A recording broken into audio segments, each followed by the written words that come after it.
Welcome to a journey that uncovers ancient secrets. Today, we're about to crack open an ultimate lost book that's been hidden for 4,000 years. Legend has it that this book holds jaw-dropping secrets from 400,000 years ago. Stories about beings that literally fell from the sky, created humanity, and then eventually sang a lament for us. All these mysteries are packed into what's known as the Sumerian King List, hailed as the chronicle of the very first human dynasty. While countless myths passed down through generations paint the heavens, the earth, gods, and mortals as a series of fleeting images, the Sumerian King List gives us a tangible piece of ancient memory in the very first written words, so powerful that it can shake our modern understanding. Not only does it recount the awe-inspiring scene of divine kings descending from the skies, it also hints at conflicts among gods, repeated catastrophic floods and disasters, and even reveals the mysterious, complicated relationship between humanity and its creators.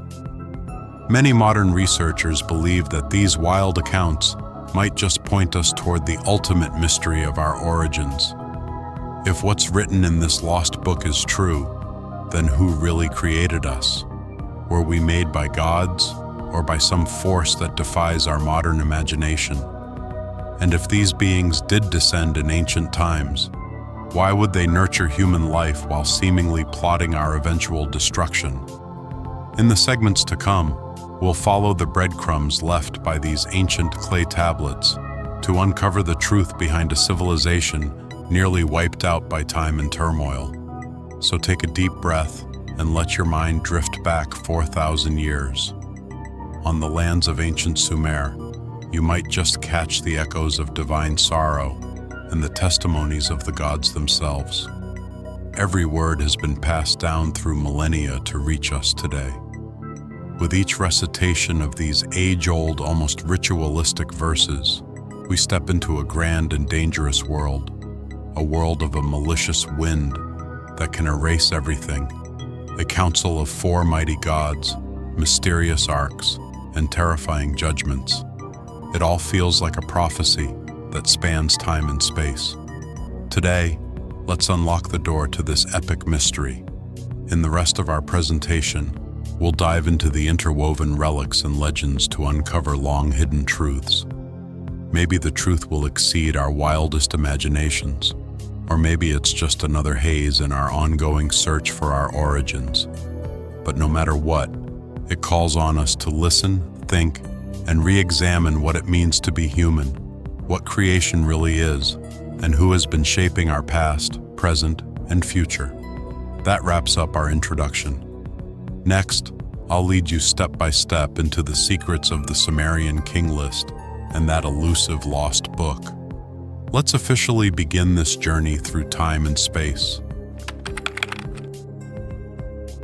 Before we really dive into the Sumerian King List, let's first talk about where it all came from. Most of what we know about Sumerian civilization was carved onto clay tablets using cuneiform writing. Back in 1849, archaeologists uncovered the long-forgotten palace ruins that housed the library of Assyrian king Ashurbanipal, discovering a whopping 100,000 clay tablets. These tablets are like messengers from another time, carrying an incredible ancient story all the way from Mesopotamia to us today.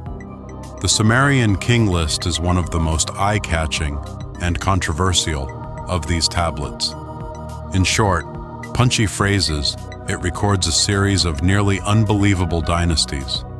The first king ruled for an astonishing 28,800 years, and several others followed, each reigning for tens of thousands of years, until the Great Flood came and wiped out civilization. Divine kingship from the heavens is the opening line of the King List, a statement that has left people scratching their heads for ages. Why did these early rulers seem to live for superhuman lengths of time? Were they symbols of some mystical power, or were they hinting at a more outlandish reality? With words like Anunnaki and Igigi popping up repeatedly, It almost feels like we're catching a glimpse of an ancient underground current, a group of beings that fell from the sky and were the first to bring laws, medicine, agriculture, and cities to Earth. But they weren't exactly benevolent protectors. They came off more like a mysterious expeditionary force, battling it out for resources and power. Some scholars argue that this divine kingship was nothing more than a clever way for ancient rulers to wrap themselves in a sacred cloak, creating an unbelievably long dynastic timeline to legitimize their reign. But behind that theory, there are plenty of puzzling clues, from the story of the Ark in Genesis to pyramid-like structures found all over the globe, from the sudden appearance and disappearance of advanced writing systems to hints of massive ancient disasters. All these prehistoric fragments seem to suggest one thing: we might know far less about our origins than we think, and the Sumerian tablets could just be the tip of the iceberg. Even more mysterious, some parts of these tablets tell of a journey beyond the stars, a voyage to Earth by a drifting group of beings. Some call them gods, while others say they were aliens. They supposedly mixed their genes with local life to create humans, beings capable of production and labor. Then they quietly left, only to return at a critical moment and sing a sorrowful dirge for humanity. What could have driven these supreme creators to eventually turn on us? And why, after the onslaught of a great flood and a nuclear-level malicious wind, did humanity keep surviving and even thriving? There's a lot hidden in this bizarre cycle of life and death that begs for a deeper look. There's no doubt that every single word on these Sumerian tablets challenges the values of our modern world. And the true meaning of this ultimate lost book goes far beyond tales of ancient wars or alien visitors. Maybe what we're really seeing is that every being that fancies itself a ruler eventually falls prey to the corrupting nature of power and the cost of conflict, while every creature that's created or controlled might be on a quest to break free from its chains and reach a higher level of wisdom. So, let's keep exploring the mysterious epic that surrounds the Sumerian king list. Next up, we'll dive into the so-called Anunnaki War, the pervasive malicious wind, and the chilling yet fascinating final judgment. Maybe these aren't just ancient legends after all. They might be the guiding lights that help us reflect on our origins and even hint at our future. Looking over the most mysterious and admittedly sensational sections of the Sumerian tablets, one eerie term keeps popping up: the evil wind.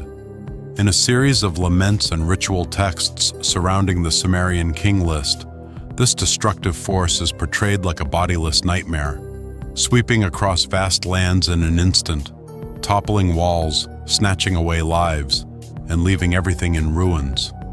Some scholars have even speculated that this evil wind might be a metaphor for a kind of large-scale weapon, while others connect it with later ideas like divine fire or heavenly punishment, suggesting it represents the god's wrath.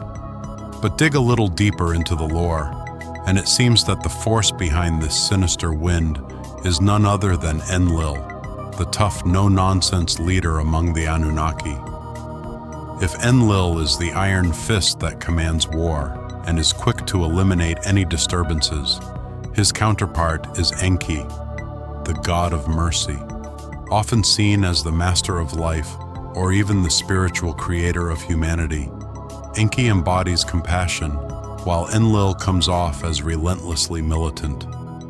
This clash of values is at the very heart of the dramatic tension in the Sumerian tablets. Every time a catastrophe loomed, whether from nature or man, you could count on Enki to step in and save someone, much like Noah in the Bible, who built an ark to protect his family and a sample of all living things before the flood hit. Meanwhile, Enlil seemed determined to wipe out what he saw as humanity's noise, intent on restoring the earth to a state of pristine purity. Many of you might think of the flood myths found around the globe, from Genesis in the Bible to the Epic of Gilgamesh in Mesopotamia, from China's tale of Yu the Great to the flood legends of South American natives. Nearly every civilization has passed down a vivid memory of an ancient, cataclysmic flood. And interestingly, these stories all feature a kind-hearted God who guides humanity to avoid total extinction.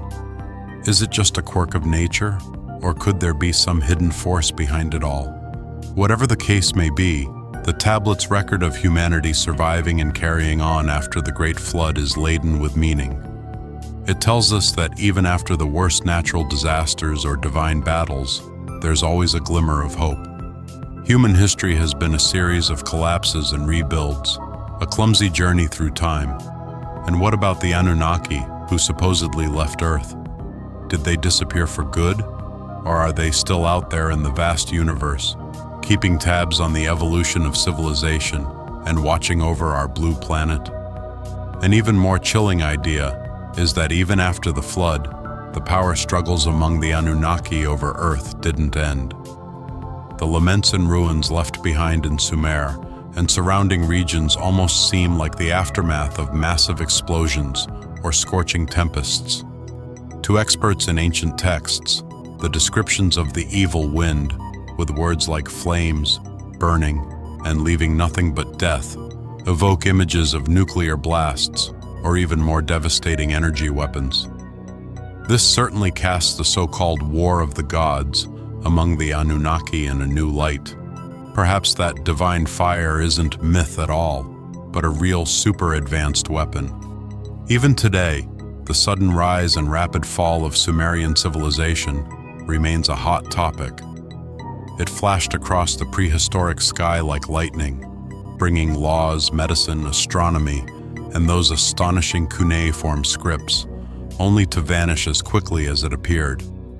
Behind it all, as we examine its cultural legacy and compare it with ancient stories from around the world, you can't help but wonder, is this a true history or an intricately woven myth?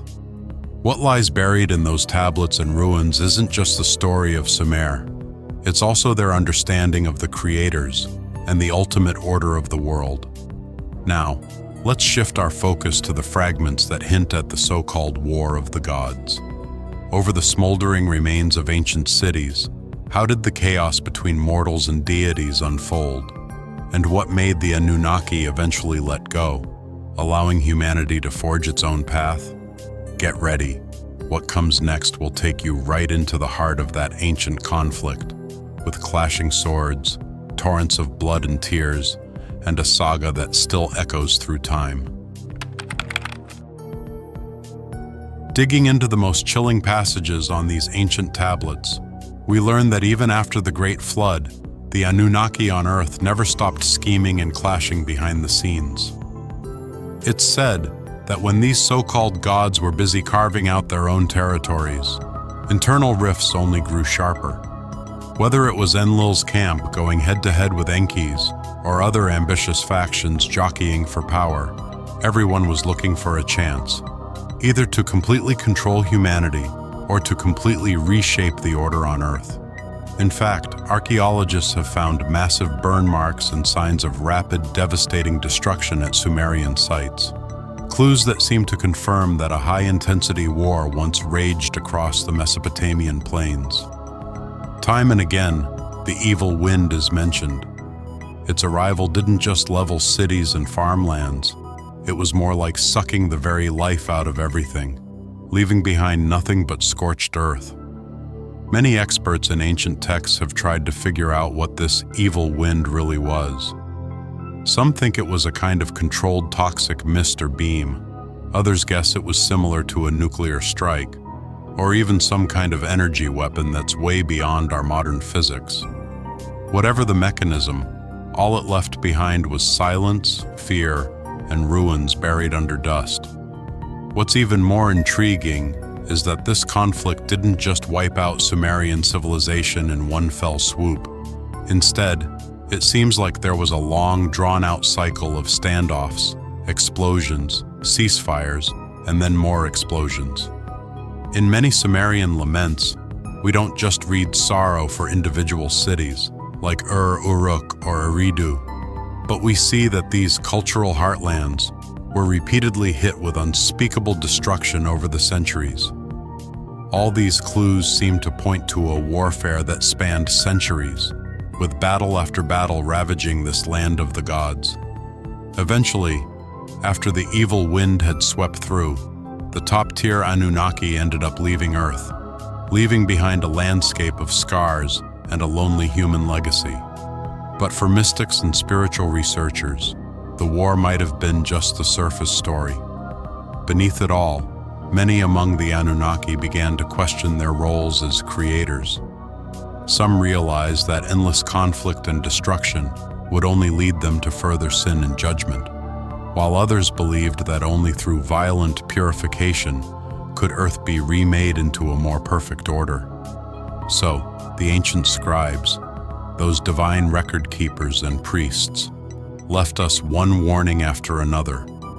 One day there will be a final judgment, where all the power struggles, killings, and injustices will be weighed anew. In the Sumerian tablets, and later in Assyrian and Babylonian remnants, the concept of a final judgment appears in bits and pieces. It's like a political metaphor symbolizing the ultimate cycle of power, as well as a supernatural prophecy proclaiming that, at some point, everything will be brought before a cosmic court. This clear-cut idea of a final reckoning isn't common in other polytheistic traditions, yet it keeps cropping up in Sumerian culture. Could it be that the older lost book actually laid out this ominous forecast? Or maybe it was people who'd lived through devastation and grief, pinning their hopes on an eventual righteous verdict. As we trace the legacy of these Sumerian tablets, the image of those gods from the sky gets even more tangled. They once sparked the flame of human civilization, but they also brought war and destruction. They abandoned humanity without a second thought during the Great Flood, only to secretly guide the survivors to build an ark at the last minute. They treated Earth like a resource, a battleground, even an experimental lab. But at crucial moments, they sometimes showed mercy or hesitation. Stripped of their mythological trappings, these contradictions might suggest that some kind of highly advanced intelligent life was playing a long game on Earth. And the Sumerian king list? It might just be the tip of the iceberg in a history that runs much deeper. In the coming sections, we're going to dig even deeper into the fallout of this war of the gods and explore the temples, pyramids, and ruins scattered across the globe that are thought to have been built by the Anunnaki or their descendants. Could there be some hidden code among them? And do these structures connect with worldwide legends about revelations, the end times, and judgment? Let's keep moving forward, step by step, toward the most secret chapters of this lost book, because maybe that's the ultimate key to unlocking the mystery of creation. Once we widen our view beyond Mesopotamia, you'd be surprised to see that many ancient civilizations across the globe show similar divine imprints. For example, in the legends of the Aztecs and Mayans in Central America, there are tales of mysterious visitors from the sky who supposedly held the secrets to building pyramids and altars. Over in Egypt and Sudan, early pyramid complexes and the myriad symbols in the Book of the Dead have an eerie resemblance, structurally at least, to Sumerian cuneiform. And if you head east to India, the Mahabharata's descriptions of cities in the sky and destructive weapons are often compared to the massive devastation of the evil wind. Some people think these cultural overlaps aren't just a coincidence. If there really was an Anunnaki-like presence active on Earth for a long time, it's entirely possible they spread pieces of their own knowledge system among various human tribes. From pyramid construction and star tracking to recording the cycles of the sun and moon, even some of the more subtle mystical arts, this distributed guidance might be behind those shared elements we see in ancient ruins around the world. That's why myths everywhere seem to tell the story of gods descending from the heavens to ignite human civilization. But if all this was simply the Anunnaki developing and guiding Earth's resources and people, why would they leave behind such a mess? It's easy to imagine that the divine power struggles never really ended. When one faction took control, they'd likely be quick to tear down the cities and belief systems built by their rivals. Over time, humans might have been forced into becoming pawns in these godly conflicts. A single war could wipe out an entire city and obliterate the local body of knowledge. And once the priests who could read these divine writings were gone, later generations were left to scavenge broken clay tablets, piecing together what those symbols on stone might have meant. At the same time, many historians caution us against overreaching with mysterious narratives. Our natural desire to look beyond ourselves and seek ultimate answers often tempts us to simplify everything unknown as supernatural or even alien technology. In reality, the sudden rise and fall of Sumerian civilization might have been driven by a high level of social organization clashing with a harsh natural environment, compounded by endless wars, regime changes, and climate shifts that sealed its fate.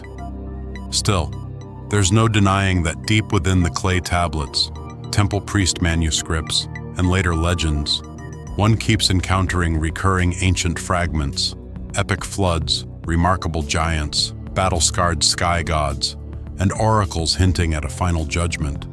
It's like a lost world chronicle scattered across time, with us only able to catch a glimpse of its tattered remnants amid the ruins. So, after all is said and done, what does the Sumerian king list, this so-called lost book, really leave us with? Is it a final verdict on a mythic era, or is it a warning that cuts across time and space? Some popular conspiracy theories even suggest that the Anunnaki never truly left us. They might still be influencing our society in a different form. Others see it from a spiritual perspective, as a call for humanity to learn to save ourselves, rather than becoming subservient to others or to the gods. We might never get a perfect answer to all these speculations, but in the final part of our journey, we're going to zero in on the key messages of the Sumerian king list and the lost book, the millennia-long saga of gods living among us, the 400,000-year-long river of conflict, and what these ancient stories might be forecasting about our destiny. Is our past someone else's future? And what kind of cycle might we be witnessing today? If you're ready to face these ultimate questions, the next leg of our journey might just leave you with plenty to ponder and a lot to be shaken by. After all this exploration and reflection, it feels like we've followed the Sumerian king list's guidance into a 400,000-year-long stream of time, witnessing divine rulership falling from the skies, the cosmic drift of the Anunnaki, the rise and fall of ancient cities, an evil wind as fierce as a nuclear blast, and a battle of gods woven with both conflict and compassion. Maybe these stories truly reflect humanity's most primal memories of being created or even tamed. If the tales in the Sumerian king list really represent some kind of ultimate lost book, what does that mean for us today? It forces us to rethink our origins and, amid the unstoppable surge of modern technology, shows us the recurring fate history has played out over and over. Creating and being created, conquering and being conquered, destruction and rebirth. Just as those clay tablets once warned, one day judgment will come, not necessarily with gods wielding hammers, but when humanity reaches that critical moment of choice and reflection, weighing the true costs and benefits of our civilization. Right now, whether we're at the cutting edge of AI and genetic engineering, stepping into the role of creators, or stuck in the whirlpool of global politics and environmental crises, the ancient Sumerians from 4,000 years ago, and even the legendary gods from 400,000 years past, seem to be sending us a powerful message. When you hold the power to create or destroy, will you choose to nurture hope or slide into self-destruction? The blend of past, present, and future feels like a never-ending cycle. We're both the gods of tomorrow and the legacy of our ancestors. Finally, Let's remember this journey through the past and present of the Sumerian king list. Its secrets might not be easily proven, but the insights it leaves us with call on every curious soul to question, to seek answers, and to knock on the door of truths long buried by time.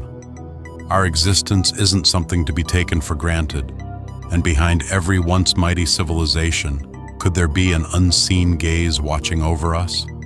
This is the profound message that the Sumerian king list and that ultimate lost book offers.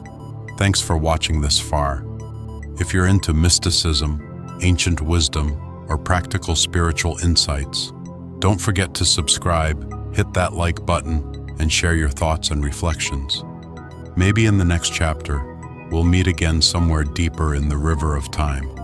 Until then, take care, and let's keep the spirit of this timeless, reflective journey etched in our hearts.